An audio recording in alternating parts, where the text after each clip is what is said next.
Today I'm going to be showing you how to process liposomes on the LM20 microfluidizer processor. Before we process the liposomes, I'm first going to quickly walk you through how the LM20 microfluidizer processor operates. So to begin, you would load your sample into the inlet reservoir. We currently have water in the inlet reservoir, which we will use to prime the system.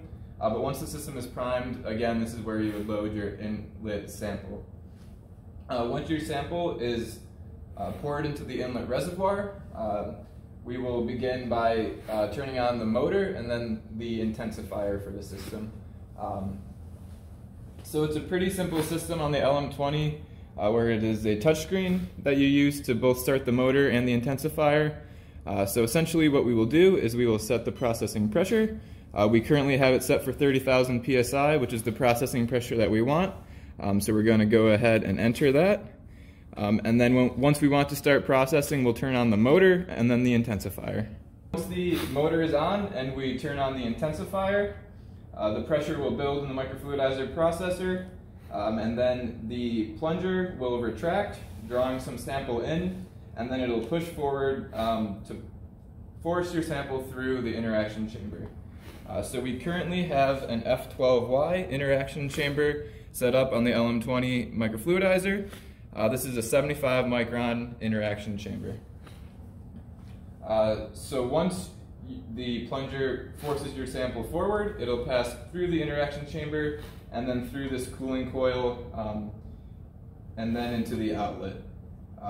When we're actually processing the sample, we will load the sample tray with an ice water bath to keep the product temperature down, as when you are processing on a microfluidizer processor, there is a slight temperature increase.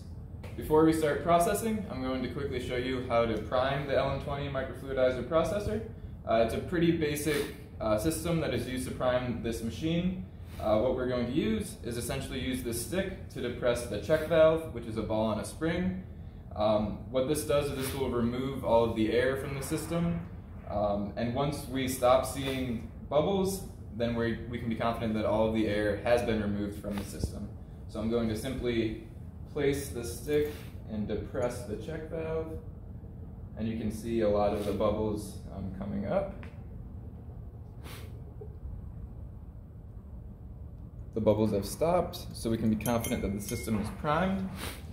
So now that all of the air has been removed, I'm going to start the motor and then the intensifier to essentially flush this water through the system. So first I'll set the motor, and then the intensifier.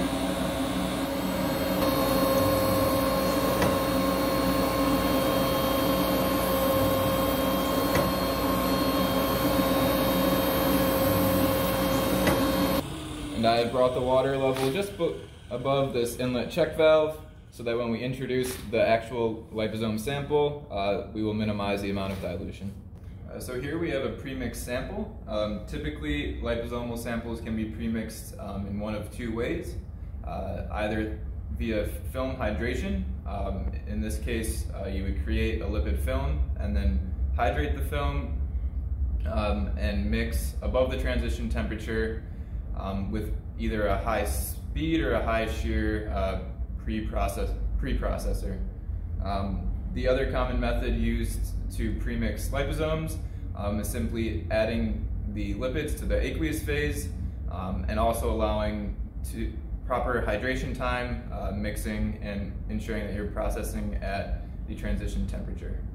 So when you're processing on a microfluidizer processor, you are reducing the size of the liposomes, essentially going from large multilamellar vesicles to small unilamellar vesicles. So now we are ready to process this liposomal sample. A few things to note prior to processing the sample. The system has already been primed, and we have submerged the cooling coil in an ice water bath. So I'm going to go ahead and introduce the sample to the system. So there currently is some volume of water in the system. So what we're going to do is once we start the motor and the intensifier, we're going to collect a few strokes to waste, and these few strokes will just be of water. Once we see a color change in the outlet sample, that's how we know that we have actual sample, and we will begin to collect that sample. So I'm going to go ahead and start the motor. and the intensifier.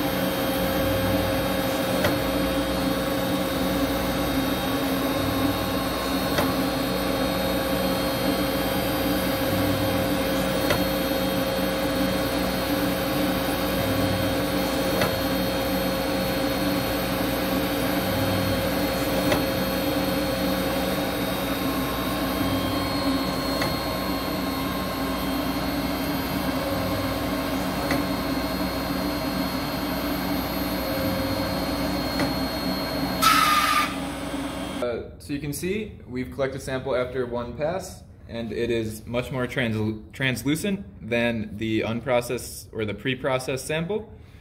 This is indicative that we are beginning to get some of those smaller size particles, which is a good sign. So what we're going to do is we're going to reintroduce this sample to process for an additional pass. I'm going to introduce the sample into the inlet reservoir. We again have a certain volume of sample already in the process piping, so we're going to go ahead and collect that sample, reintroduce that volume, and then start collecting the actual second pass. So I'm going to reintroduce the first pass, start the motor and the intensifier,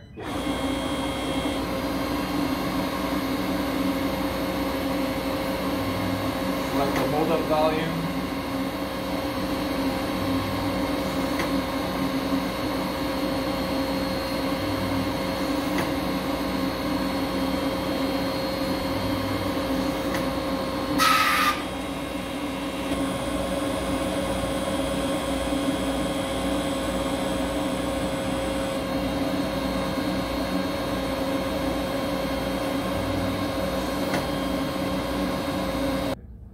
so we've collected the second pass.